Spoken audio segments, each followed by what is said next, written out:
Welcome to the SaaSy Sales Podcast. This week we talk to Simon Yock, founder and CEO of Forsite, and another fellow with an Antipodean accent. To our North American listeners, this could just as easily be a soothing soundtrack as it is helpful for your professional development. Now, Forsite's really quite an interesting business. They've got an app solution that provides property owners confidence that their contractors are safe and compliant on site. This makes them one of those companies that's ideally positioned to support us during the COVID crisis because, amongst other things, they can provide live data about who's on a property, provide alerts if there's an issue. Simon's a first-time founder who came from a tech sales background, and we talk about his learnings and what makes for a successful transition to CEO and the key levers for building a great business. Let's get into it. So, Simon Yock, great to have you all the way from New Zealand. Thanks for joining us. Thank you, Matt. Appreciate you giving me this opportunity, and I hope you're staying safe in the US.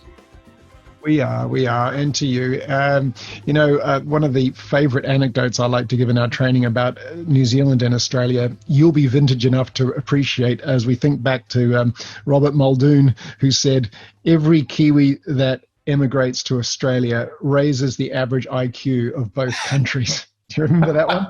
I remember that one well. Yeah. I still tell it. I've got to keep that one alive. But anyway, we're not here to start a trans-Tasman wars. Let's not do that. Super excited to have you on the program. Love to speak to founders and CEOs. So let's kick off a little bit of context. Can you tell us about your company? And always interested to hear the problems that you solve for your customers as you tell us about your company. Yeah, thank you. So the company I founded roughly about 4 odd years ago, a business called Forsite, was, I guess, identifying a problem based on my own personal experience.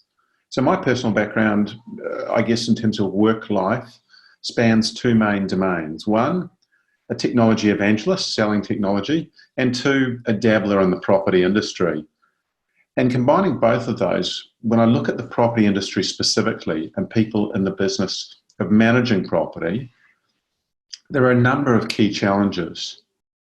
If you remember back to the days of the old internet ads around the Nigerian hands-free car set, the person with the cell phone strapped to their head because they were so busy talking on it.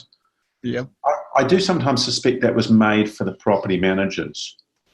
And the reason I say that is these people have this remarkably common challenge. They are way too busy. The great property managers start the day with a to-do list. And the reality is, even with those great managers, that to-do list probably ends each day longer rather than shorter. And when I thought about this problem further, I thought the challenge is they're managing typically more than one property. And so the reality is they have to manage those properties remotely. So ironically, they're probably well versed in our current times when we all need to work remotely if we're working at all. Mm-hmm. But given that context of that challenge, their job primarily is managing the people that come to and from those properties to keep them maintained, to keep them safe. And often many of those services, even in today's market, are considered essential services. Do the fire sprinkler systems work in a building? Can you actually leave the building in the event of an emergency? And the problem with this is this business activity happens today primarily for most of these property managers still on a foundation of complete trust, i.e. the reality is they have no idea whether this is occurring or not. And also with governments looking to drive compliance in all areas and health and safety, thankfully so, these people are also tasked with making sure the health and safety of these people that they don't even know whether or not they're coming to their site is in place, as people are operating safely and are leaving the site. So a solution was required to give them this information, give them this insight, enable them to help these people be healthy and safe while operating at their site, and actually fundamentally to know whether or not they're doing that. So to me, it screamed out for a technology solution. And I guess a bit like the old Remington shaver ad, I did a bit of a market search, and I simply couldn't find anything out there that did this. So rather than buy the company, I had to build the company. And that's what we did. Taking my own personal understanding of the fact that I do a little bit of property management work and worked with others for a number of years and sold technology for a number of years, I was able to grasp the issues behind the problem and get the right people together to build a solution that actually actively addresses this. And so that's what we've done. So, A mobile phone. I want to grab onto that, Simon. So you've founded a company coming from a background of business development, sales. Yep. So you had those skills, which I think a lot of product-led founder-based companies are discount initially. I've worked for a couple Yes. of product-focused founders who don't understand the critical nature of sales. So I think that's value. And clearly you had some, I don't know if you'd claim it to be domain expertise, but certainly exposure coming into this. I'd like to jump off that, and a lot of the people listening to this will be thinking about the CEO track, and it Yes. would be, founder or not, it'd be really helpful to get your perspective on terms of what you were expecting it to be like 4.5 years ago or so when you started this, and what you now know to be true, just so people can think about that and learn from your experience. Yeah, and so I guess coming from that sales and business development background, anybody, I think, with any track record in that space probably tends to err towards the cup is half full rather than half empty, I suspect. Sales is one of those disciplines that to do for any period of time, you've got to be positive, you've got to be energetic, you've got to be outgoing, and you've got to have perseverance to keep going. You can only do that if you have a half full mentality, I think. If you're pessimistic and conservative by nature, you simply will stop activity. And so I guess given that background, that's enabled me to have the enthusiasm and the perseverance to keep going. But it's probably also presented, I guess, some challenges in terms of my initial assumptions and the reality of this sort of pathway. The old adage of Rome wasn't built in a night is certainly very true, I think.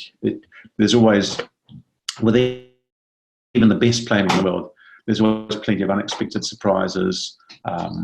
There's differences in planning and outcomes, sometimes positive, sometimes negative, but very definitely many more differences than you can ever plan for and ever assume for. And so having that perseverance to keep going, having that optimism to keep going has been an invaluable trait.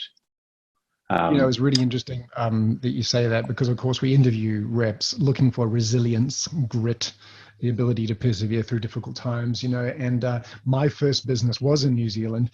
It was called Convenient Cuisine, which was kind of the pre-internet version of Uber Eats or one of those food delivery services. Yeah. And to your point about optimism as a salesperson, you wouldn't have believed my monthly growth and quarter-over-quarter growth assumptions, which proved to be completely wrong. I think from my standpoint, what I learned as a first-time founder was do scenario-based modeling, the worst possible scenario you can imagine, the best, and hopefully it'll land in the middle somewhere. And I don't know about you, but as a at that time, a reasonably successful sales rep, the sun was always shining in my mind. Yeah, look, I think that's a really good observation. And I think certainly, now what I do with any forecasting, I tend to have 3 scenarios, at plan, over plan, and under plan, because you have to do that, right? You've got to have a tolerance for worst case. You've got to have a plan based on expected outcomes, and ideally you've got to be prepared for those bluebirds that might come in, right? The terrific upsides that you couldn't even forecasted, and potentially for us, as tragic as COVID-19 is for the rest of the world right now, it's potentially that bluebird for us right now with the core functionality of what we do. Yeah, that's really interesting. And I think extending the thought, if you were to look back now, what experiences or skills or learnings do you wish you'd had more weight on or more exposure to before checking on that founder CEO hat? For me, I think that, I was quite young when I first got into it, and something I realized very quickly that there were three things that I really needed to get good at if I was going to build a company, and that was people, people, and people. So, what do you reflect on now and thinking, heck, this would have been very useful coming into this experience? Look, I think you've missed the fourth one, and that's people. You know, I completely 100% agree. Right, and even in a technology-centric business, the input and the support from people can't be underestimated. Again, even if we look at the current world, you know, why things are working or not is entirely people. No matter what processes, no matter what technologies, no matter what governance structures we use, everything comes back to people.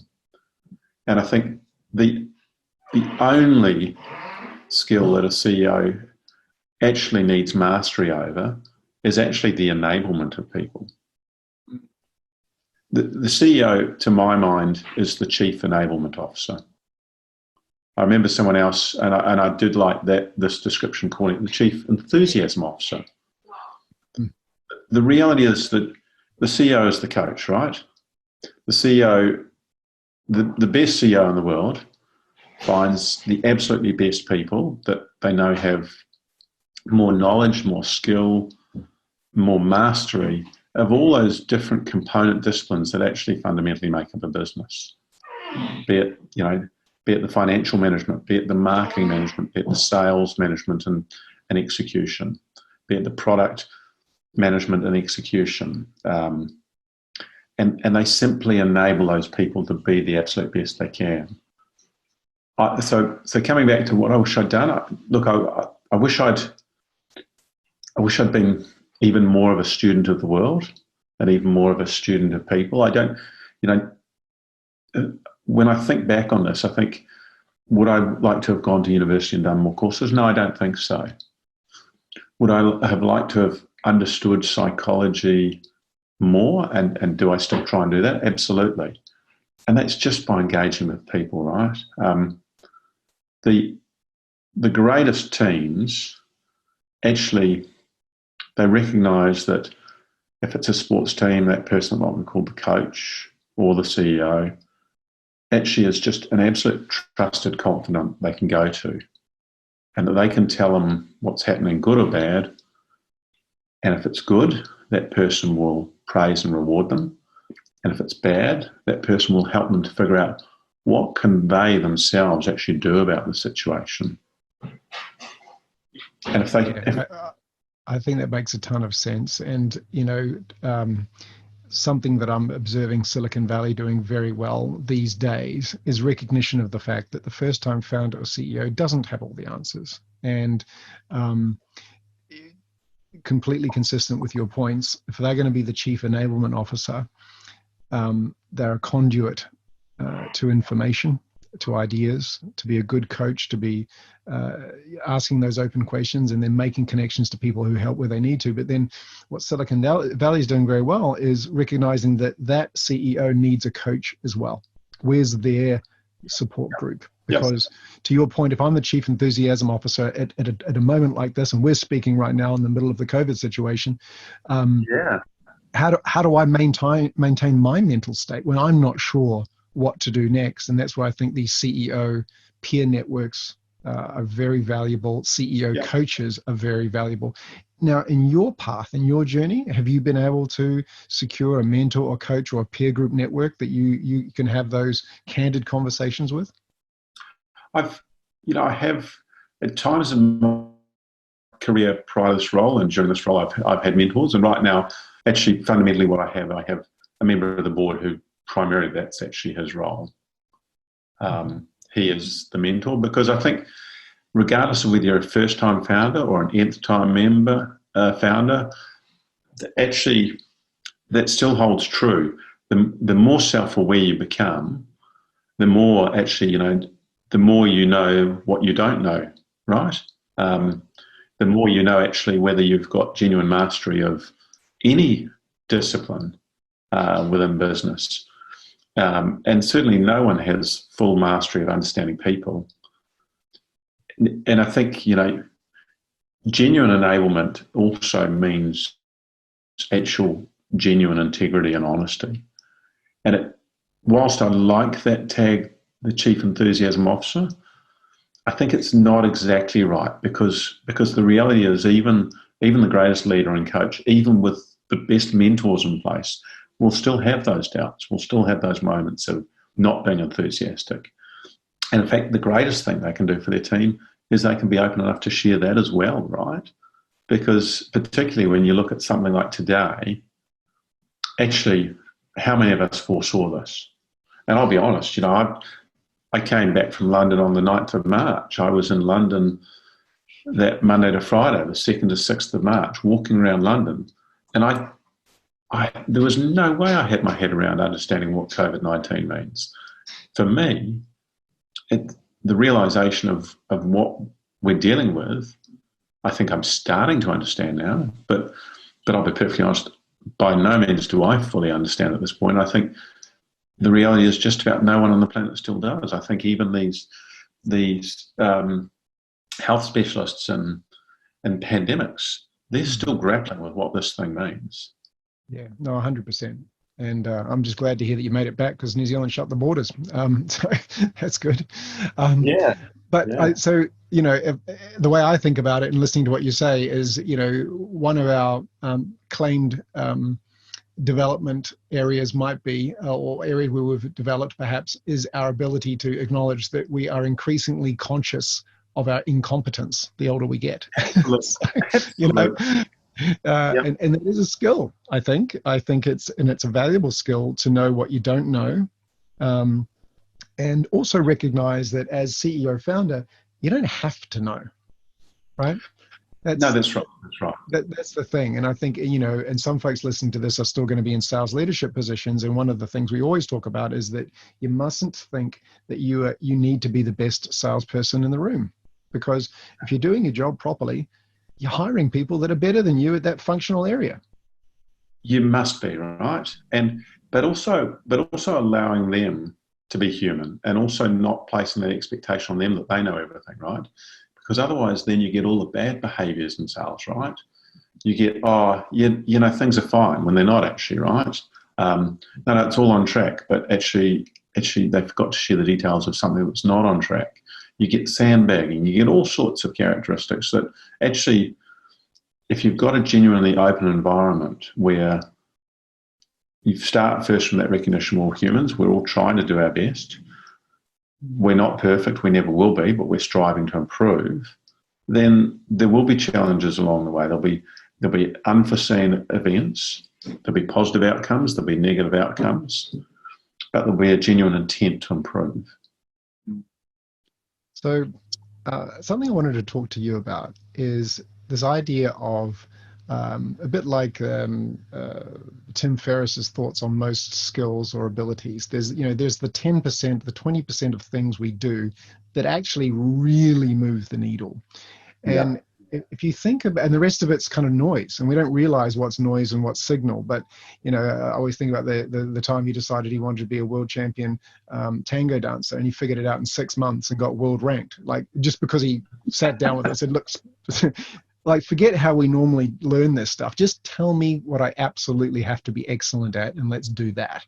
So from a management standpoint, what do you think are the practices that you employ that really make a difference? And I'm thinking about operational rhythms, like, the key meetings you have, or the policies or values or principles you have that really make a difference in delivering a great outcome.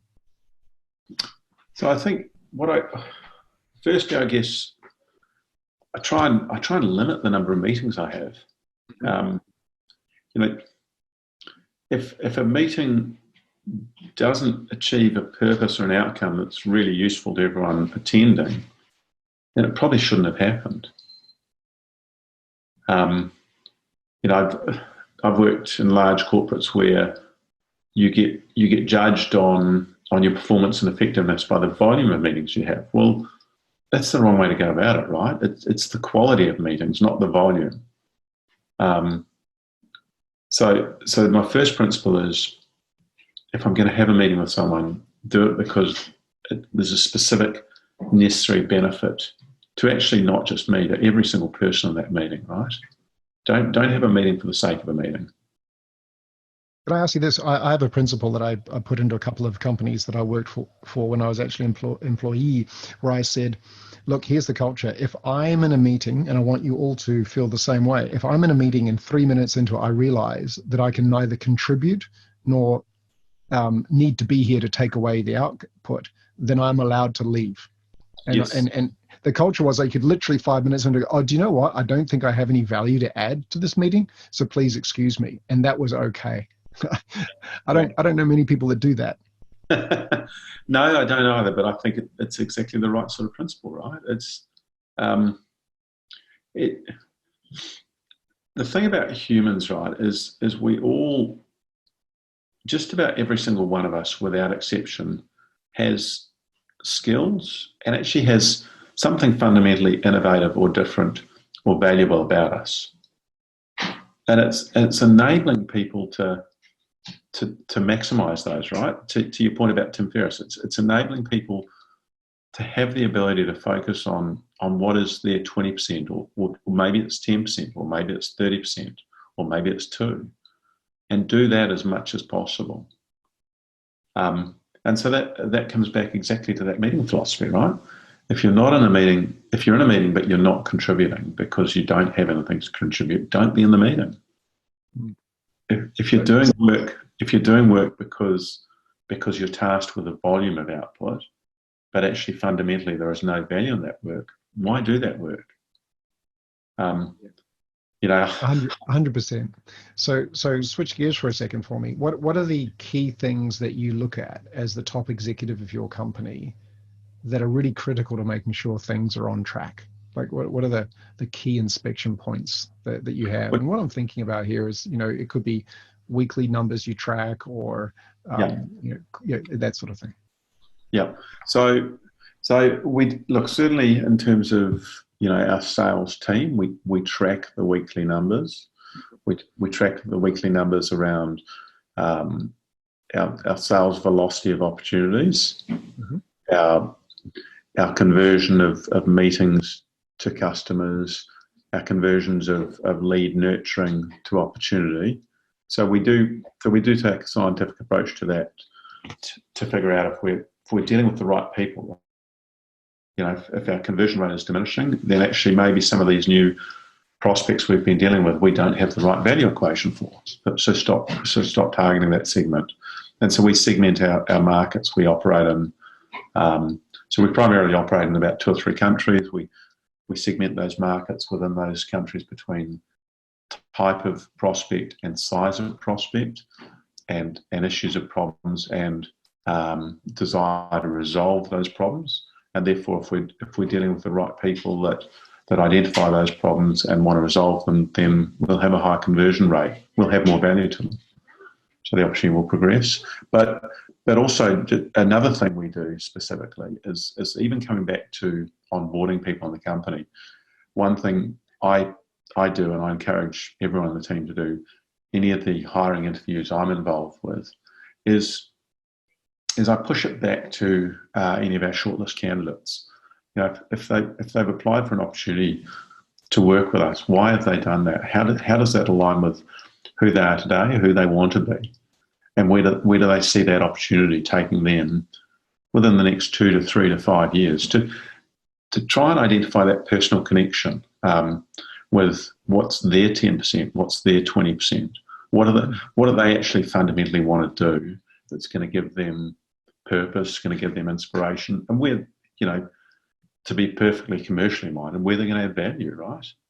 Because if you enable people to be doing what they want to do and be able to add the most value, one, they're going to have much higher personal satisfaction too, but two, of course, that business is going to be much more effective from an execution point of view. 100%. So I always like to ask people for some free tips for our folks. I'll start with the simple stuff. Are there any books, podcasts, videos, that sort of thing that you found particularly useful as an executive leader? I'll have I jump on TED Talks, and I think right now they're invaluable. And I'll take a bit of a random approach to them, to be perfectly honest, because for me it's just coming back to that people and people's why and people's makeup.